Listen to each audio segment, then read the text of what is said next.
حضرت محمد صلی اللہ علیہ وسلم نے اکیلے سونے سے کیوں منع کیا؟ رات اکیلے گزارنے اور اکیلے سفر کرنے والوں سنو، حضرت عبداللہ سے روایت ہے کہ نبی کریم صلی اللہ علیہ وسلم نے فرمایا، کوئی عورت اپنے محرم رشتہ دار کے بغیر سفر نہ کرے اور کوئی شخص کسی عورت کے پاس اس وقت تک نہ جائے جب تک بسم اللہ الرحمن الرحیم۔ آج کل ہر کوئی سنگل روم کی خواہش کرتا ہے، چاہے سفر میں باہر کسی ہوٹل میں رکنے کی بات کی جائے یا پھر گھروں میں رات کو سونے کی بات کی جائے۔ ہر کوئی اس بات پر خوش ہوتا ہے کہ اس کا اپنا الگ سا ایک کمرہ ہو۔ رات اکیلے گزارنے اور اکیلے سفر کرنے کے بارے میں ہم آپ کو حضور اقدس صلی اللہ علیہ وسلم کے فرمان بتانے جا رہے ہیں۔ ہم آپ کو اکیلے رات بستر کرنے کے بارے میں بھی بتائیں گے۔ اللہ تعالیٰ نے قرآن مجید میں حضرت موسیٰ علیہ السلام، حضرت خضر علیہ السلام اور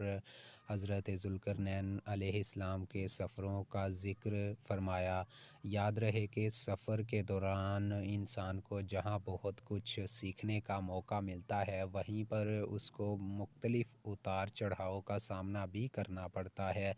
حدیث پاک سے یہ بات معلوم ہوتی ہے کہ انسان کو بلا ضرورت سفر سے گریز کرنا چاہیے۔ بخاری شریف میں حضرت ابو ہریرہ رضی اللہ تعالیٰ عنہ سے روایت ہے کہ نبی کریم صلی اللہ علیہ وسلم نے فرمایا، سفر عذاب کا ایک ٹکڑا ہے، آدمی کو کھانے پینے اور سونے ہر ایک چیز سے روک دیتا ہے، اس لیے جب کوئی اپنی ضرورت پوری کر چکے تو فوراً گھر واپس آ جائے۔ یہ عام مشاہدہ ہے کہ انسان جب دنیاوی امور کے انجام دہی کے لیے سفر کرتا ہے تو بالعموم اس طرح عبادت کے قابل نہیں رہتا جس طرح حالت اقامت میں کر رہا ہوتا ہے، لیکن نبی کریم صلی اللہ علیہ وسلم نے مسافر کو یہ بشارت سنائی ہے کہ اس کو اقامت کے دوران کی جانے والی عبادت کا ثواب سفر میں بھی ملتا رہتا ہے، جیسا کہ بخاری شریف میں ابو موسیٰ اشعری رضی اللہ تعالیٰ عنہ سے روایت ہے۔ وہ کہا کرتے تھے کہ نبی کریم صلی اللہ علیہ وسلم نے فرمایا کہ جب بندہ بیمار ہوتا ہے یا سفر کرتا ہے تو اس کے لیے ان تمام عبادت کا ثواب لکھ دیا جاتا ہے جن اقامت یا صحت کے وقت یہ کیا کرتا تھا۔ اللہ تعالیٰ اپنے بندوں پر کسی قدر مہربان ہے۔ اس طرح سے سفر میں اللہ تعالیٰ نے انسانوں پر عبادات میں کمی بھی کی ہے، چنانچہ سفر میں نماز کو قصر یعنی صرف قضا ادا کرنا سنت نبوی صلی اللہ علیہ وآلہ وسلم ہے۔ اسی طرح مسافر کے لیے دوران سفر روزے رکھنا ضروری نہیں ہے، جیسا کہ صحیح بخاری میں حضرت حمزہ بن عمر رضی اللہ تعالیٰ عنہ سے روایت ہے، نبی کریم صلی اللہ علیہ وسلم نے عرض کی، میں سفر میں روزہ رکھوں؟ کیونکہ وہ روزے کثرت سے رکھا کرتے تھے۔ نبی کریم صلی اللہ علیہ وسلم نے فرمایا، اگر جی چاہے تو روزہ رکھ اور جی چاہے افطار کرنا۔ ناظرین، یہ تو تھی چند احکامات جو سفر کے بارے میں احادیث میں بیان ہوئے ہیں۔ آئیے اب آپ کو بتاتے ہیں کہ اکیلے سفر کرنا کیسا ہے۔ عام مشاہدہ ہے کہ اکثر لوگ سفر پر اکیلے روانہ ہو جاتے ہیں۔ انسان کو زیادہ تر کوشش کرنی چاہیے کہ سفر میں اس کے ساتھ کوئی نہ کوئی ساتھی موجود ہو اور اس کو اکیلے سفر کرنے سے کہاں تک ممکن ہو گریز کرنا چاہیے، کیونکہ اس بارے میں صحیح بخاری میں عبداللہ بن عمر رضی اللہ تعالیٰ عنہ سے روایت ہے کہ نبی کریم صلی اللہ علیہ وسلم نے فرمایا، جتنا میں جانتا ہوں اگر لوگوں کو بھی اکیلے سفر کی برائیوں کے متعلق اتنا علم ہو تو کوئی سوار رات میں اکیلا سفر نہ کرتا۔ ناظرین، اب خود ہی اندازہ لگا لیں کہ رات کا سفر کرنا کس حد تک خطرناک ہو سکتا ہے اور حضور اقدس صلی اللہ علیہ وسلم نے کن الفاظ میں انسان کو رات کے سفر سے منع فرمایا ہے۔ اس لیے ضروری ہے کہ رات کے سفر سے اجتناب کیا جائے، خاص طور پر رات کو اکیلے سفر نہ کیا جائے۔ یہ بات تو عام ہے جس میں مرد اور عورت دونوں شامل ہیں، لیکن صرف عورتوں کی بات کی جائے تو ان کے لیے خاص طور پر تاکید ملتی ہے۔ یاد رہے کہ عورتوں کو بھی کئی مرتبہ رشتہ داروں سے ملاقات، علاج یا کسی ضروری کام سے سفر پر نکلنا پڑتا ہے۔ احادیث مبارکہ سے یہ بات واضح ہوتی ہے کہ عورتوں کو مردوں سے بھی کہیں بڑھ کر اکیلی سفر سے اجتناب کرنا چاہیے، اس لیے کہ یہ بات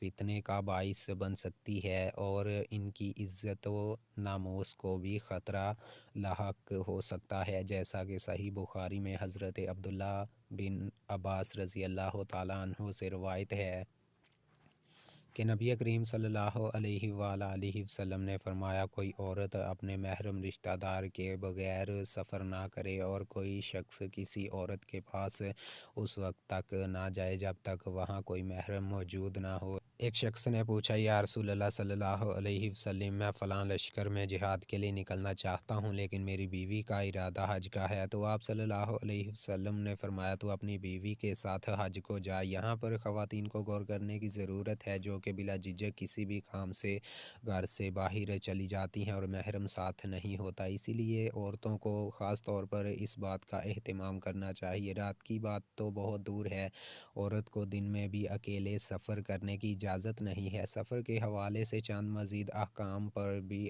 ہم بات کریں گے، لیکن اس سے پہلے آپ کو اکیلے رات بستر کرنے کے بارے میں بتاتے ہیں۔ اس حوالے سے عبداللہ بن عمر رضی اللہ تعالیٰ عنہ سے روایت کرتے ہیں کہ نبی اکرم صلی اللہ علیہ وسلم نے تنہا رہنے سے منع فرمایا، یعنی نہ تو آدمی رات تنہا بستر کرے اور نہ تنہا سفر کرے۔ علامہ البانی رحمۃ اللہ علیہ نے اس حدیث کو بخاری کی شرط پر صحیح کہا۔ اس حدیث میں رات اکیلے گزارنے کا واضح ممانعت فرمائی گئی ہے، لیکن اس کی باوجود ہم میں سے اکثر لوگ، خاص طور پر نوجوان، اس بات پر اصرار کرتے ہیں کہ ان کا اپنا کمرہ ہو جائے جہاں وہ اکیلے ہوں اور انہیں دن رات کی تنہائی میسر ہو۔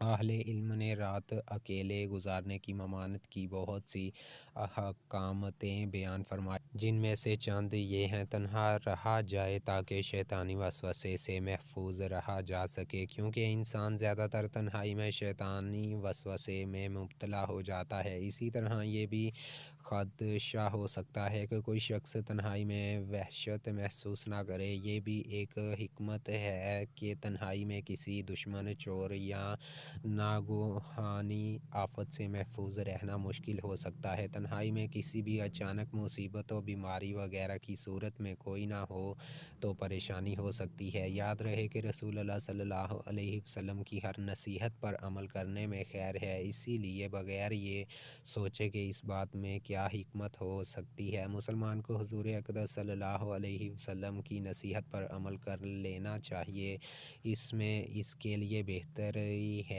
یاد رہے کہ انسان کو اللہ تعالیٰ نے ضعیف اور کمزور پیدا فرمایا ہے، رات کا وقت ہو اور اس پر کوئی بھی قسم کی پریشانی آ جائے اور مدد کرنے والا کوئی نہ ہو تو خود ہی سوچ لیں کہ اس انسان کی حالت کیا ہوگی۔ پچھلی رات ایک جگہ پر اکٹھے بستر کیا جائے، اسی میں خیر اور بہتری ہے۔ ویسے تو یہ بات مشہور نہیں ہے کہ ایک اور ایک دو نہیں بلکہ 11 ہوتے ہیں۔ جب انسان کا کوئی ساتھی ہوتا ہے تو انسان کے لیے ایک سہارا ہو جاتا ہے، اسی لیے چاہے سفر کریں یا گھر میں رات بستر کرنے لگیں تو کوشش کریں کہ اکیلے نہ رہیں بلکہ کسی کو اپنا ساتھی ضرور رکھیں۔ تو ناظرین، یہ ہیں تعلیمات ہمارے پیارے نبی حضرت محمد صلی اللہ علیہ وسلم کی سفر کے بارے میں، اور رات اکیلے بستر کرنے کے حوالے سے ہمیں چاہیے کہ ان تعلیمات پر عمل پیرا ہوتے ہوئے اکیلے سفر سے اجتناب کریں اور رات اکیلے گزارنے سے بھی باز رہیں۔ اللہ تعالیٰ سے دعا ہے کہ ہمیں سفر اور حضرت محمد صلی اللہ علیہ وسلم کی سیرت و تعلیمات کو مد نظر رکھنے کی توفیق عطا فرمائے۔